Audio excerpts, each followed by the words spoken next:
Sienna God, hello all. Good afternoon, Wado. Thank you for watching. This is day 3 of reading Propaganda by Edward Bernays. All right, and we're finishing up. Well, goodness, I don't know what chapter it is because I didn't look.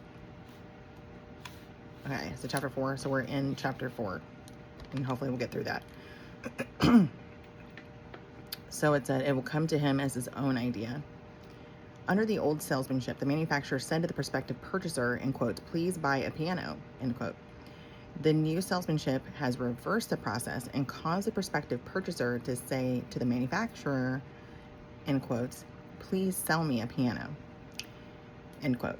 The value of associative processes in propaganda is shown in connection with a large real estate development. To emphasize that Jackson Heights was socially desirable, every attempt was made to produce this associative process.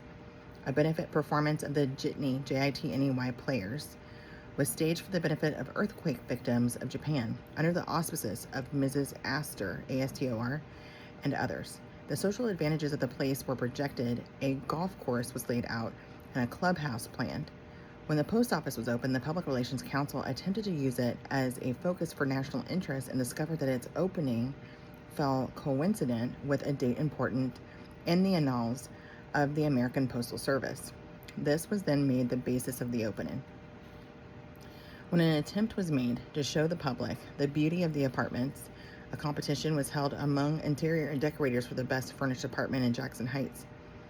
An important committee of judges decided. This competition drew the approval of well-known authorities, as well as the interest of millions who were made cognizant of it through newspaper and magazine and other publicity, with the effect of building up definitely the prestige of the development. One of the most effective methods is the utilization of the group formation of modern society in order to spread ideas. An example of this is nationwide competitions for sculpture in ivory soap, open to school children in certain age groups as well as professional sculptors. A sculptor of national reputation found ivory soap an excellent medium for sculpture. The Procter & Gamble Company offered a series of prizes for the best sculpture in white soap. The contest was held under the auspices of the Art Center in New York City, an organization of high standing in the art world. School superintendents and teachers throughout the country were glad to encourage the movement as an educational aid for schools. Practice among school children as part of their art courses was stimulated. Contests were held between schools, between school districts, and between cities. Ivory soap was adaptable for sculpturing in the homes because mothers saved the shavings and the imperfect efforts for laundry purposes. The work itself was clean. The best pieces are selected from the local competitions for entry in the national contest that is held annually at an important art gallery in New York, whose prestige with that of the distinguished judges establishes the contest as a serious art event. In the first of these national competitions, about 500 pieces of sculpture were entered. In the third, 2,500, and in the fourth, more than 4,000. If the carefully selected pieces were so numerous, it is evident that a vast number were sculptured during the year, and that a much greater number must have been made for practice purposes. The goodwill was greatly enhanced by the fact that the soap had become not merely the concern of the housewife, but also a matter of personal and intimate interest to her children. A number of familiar psychological motives were set in motion in the carrying out of this campaign. Excuse me. The aesthetic, the competitive, the gregarious, in parentheses, much of the sculpturing was done in school groups, in parentheses, the snobbish, in parentheses, the impulse to follow the example of a recognized leader, in parentheses, the exhibitionist, and last but by no means least, the maternal. All these motives and group habits were put in concerted motion by the simple machinery of group leadership and authority. As if actuated by the pressure of a button, people began working for the client for the sake of the gratification obtained in the sculpture work itself. This point is most important in successful propaganda work. The leaders who lend their authority to any propaganda campaign will do so only if it can be made to touch their own interests. Well, that's true. There must be a disinterested aspect of the propagandist's activities. In other words, it is one of the functions of the Public Relations Council to discover at what points its clients' interests coincide with those of other individuals or groups. In the case of the soap sculpture competition, the distinguished artists and educators who sponsored the idea were glad to lend their services and their names because the competitions really promoted an interest in which they had a heart, the cultivation of the aesthetic impulse among the younger generation. Such coincidence and overlapping of interest is as infinite as the interlacing of group formations themselves. For example, a railway wishes to develop its business. The Council on Public Relations makes a survey to discover at what points its interests coincide with those of its prospective customers. The company then establishes relations with chambers of commerce along its right of way and assists them in developing their communities. It helps them to secure new plants and industries for the town. It facilitates business through the dissemination of technical information. It is not merely a case of bestowing favors in the hope of receiving favors. These activities of the railroad, besides creating goodwill, actually promote growth on its right of way. The interests of the railroad and the communities through which it passes mutually interact and feed one another. In the same way, a bank institutes an investment service for the benefit of its customers, in order that the latter may have more money to deposit with the bank, or a jewelry concern develops an insurance department.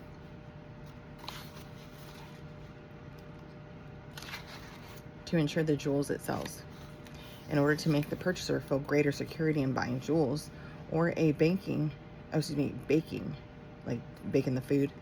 Baking company establishes an information service suggesting recipes for bread to encourage new uses for bread in the home. The ideas of the new propaganda are predicated on sound psychology based on enlightened self-interest. So, when they push whatever it is, think, why are they pushing it?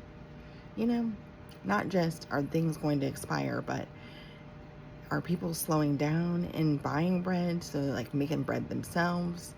So like there's this thing on raw milk back in the day, and I wanted to look into it and I haven't yet, so like don't hold me to it, but my hubster told me that he came across a thing where, and it's like, ooh, light bulb, I can use that as a thing, but I haven't looked into it yet. That back in the day, one of those main families, right, that like it was either like a Rothschild or somebody like that, right? They wanted to shift the view for like raw milk and like say it's bad. So what they did was they tainted a bunch of places that had raw milk. I'm laughing because it's ridiculous. And upon doing that, they literally caused people to get really sick, and they're like, see, it's the raw milk and you have to go pasteurized. We have got to heat it up and then add in all this extra junk back, right? You know what I mean? Like crazy town banana pants. And then there you go, having all that homogenized and whateverized and whatever, you know what I mean? Pasteurized. We're gonna put vitamins back in it after we've boiled them out of it or whatever, right? Anyhow, I have tried in these chapters to explain the place of propaganda in modern American life and some of the methods by which it operates to tell the why, the what, the who, and the how of the invisible government, which dictates our thoughts, directs our feelings, and controls our actions. In the following chapters, I shall try to show how propaganda functions in specific departments of group activity to suggest some of the further ways in which it may operate. So then, of course, they're dipping their hand all up in those sales from tainting the raw milk. And now you can have stocks with those milk companies. They can then make cheeses and all these other things, creamers and all whatever, right? And sell that pasteurized, safe milk, to everybody to do whatever with. And the health benefits are lost from drinking that kind of milk in comparison to actual good, healthy raw milk, right? So anyway, there are good benefits to drinking, like not was that 1% or 2%, but drinking whole milk. But what I'm getting at is if you compare whole milk from a good company that doesn't doctor it or whatever it is, they just do the minimum, to actual good raw milk, it's incomparable. The benefits, I'm saying. Chapter 5, Business and the Public. The relationship between business and the public has become closer in the past few decades. Business today is taking the public into partnership. A number of causes, some economic, others due to the growing public understanding of business and the public interest in business, have produced the situation. Business realizes that its relationship to the public is not confined to the manufacture and sale of a given product, but includes the same time the selling of itself and of all those things for which it stands in the public mind. 20 or 25 years ago, business sought to run its own affairs regardless of the public. The reaction was the muckraking period, in which a multitude of sins were justly and unjustly laid to the charge of the interests. In the face of an aroused public, conscience, okay, I can read. The large corporations were obliged to renounce their contention that their affairs were nobody's business. If today big business were to seek to throttle the public, a new reaction similar to that of 20 years ago would take place, and the public would rise and try to throttle big business with restrictive laws.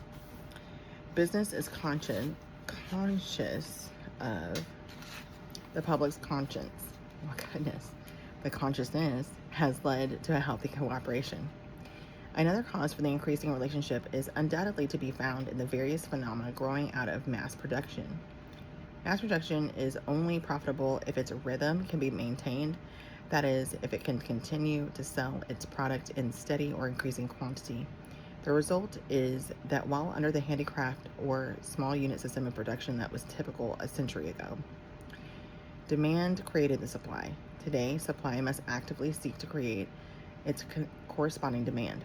A single factory, potentially capable of supplying a whole continent with its particular product, cannot afford to wait until the public asks for its product. It must maintain constant touch through advertising and propaganda with the vast public in order to assure itself the continuous demand which alone will make its costly plant profitable. This entails a vastly more complex system of distribution than formerly. To make customers is the new problem. Always thought that, like, if you build it, they will come. You know what I mean? But I don't know.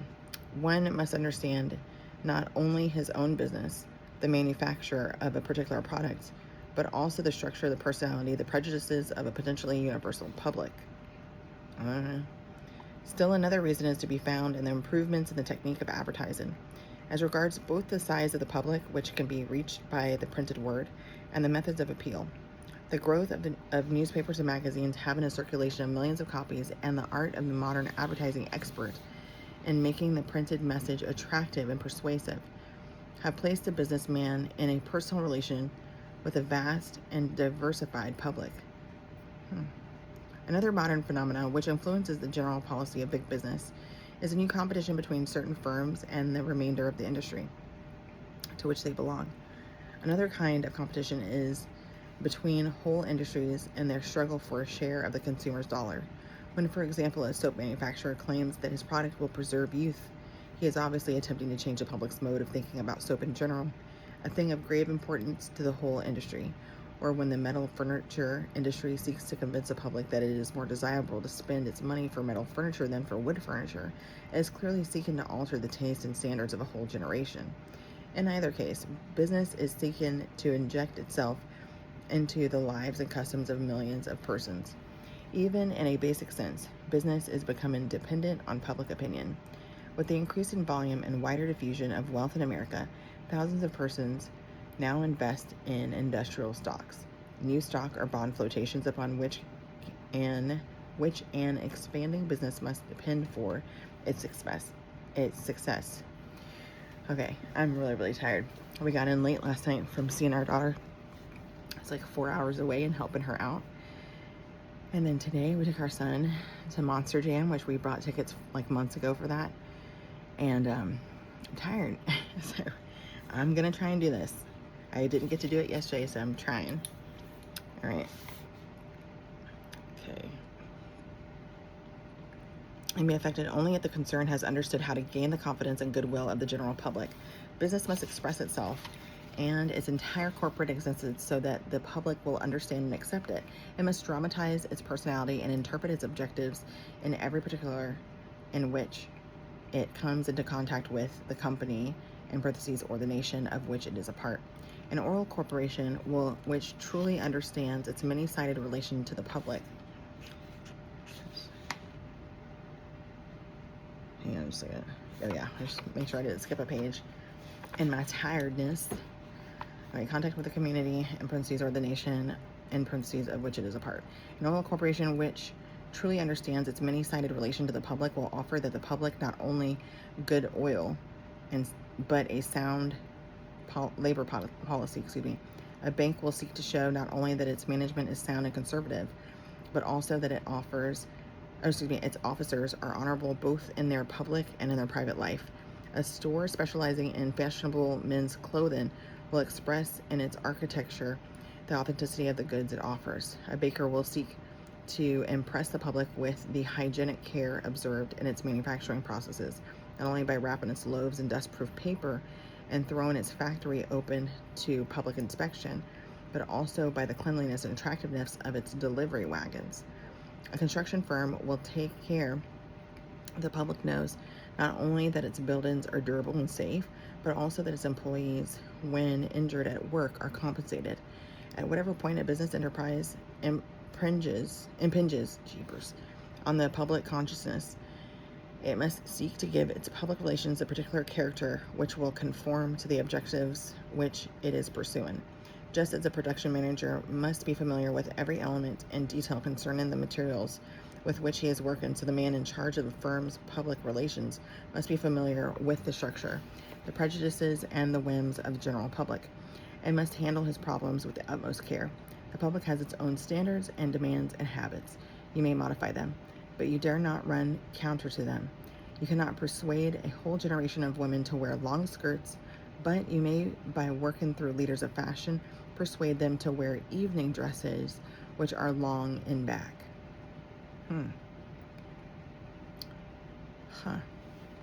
The public is not an amorphous mass which can be molded at will or dictated to, but both business and the public have their own personalities, which must somehow be brought into friendly agreement. Conflict and suspicion are injurious to both. Modern business must study on I was thinking about what they were talking about you can't convince an entire generation to wear like short skirts, but you can convince them to, like, some of them or majority of them or whatever, to wear a longer back, like you have the thing dipped down. You remember how it's like a plunge neck but only a plunge back or whatever? And yeah, they literally did that. They did that with freaking, you remember those low-waisted jeans where like they just like pushed them all in, like it was like TV shows, movies, but it was also music videos and stuff, and then you would see them, like hosts would like do it too on like different shows, and it's like, oh, that's the new thing, I want to wear those. Those were so impractical because you go to bend over and you show like this much of your butt crack. Like, that's not okay, you know what I mean? Like, cover that up and stuff, but nobody thought the wiser, or they would just wrap like a sweater or like a long sleeve t-shirt or a jacket or whatever around their waist and stuff. But I just really wanted those low-rise jeans, and I realized that that's not cool. High-rise, high-waisted, whatever, that's where it's at, because you don't have to cover yourself up. You don't feel a draft back there whenever you're getting something, and you're not self-conscious and stuff. And it barely came up above, it like came like way below the navel and stuff. And I think that's like belly button piercing was pretty in too, but it's like this gradual thing. And the people that are like elders, they'll be like, you need to cover that up or whatever, and they're like, you don't know what you're talking about. Well, and they did it. They worked all the way through, and now they had like the short shorts and skirts and all those things, and now there's like butt cheeks hanging out and stuff. So it is a gradual thing. Even with that, I thought it was just like with food stuff and like government or whatever. I didn't realize it was a gradual thing with fashion. Anyway, I'll leave it at that. Don't go hang, you, we need to get you, we meet again, love you, minute.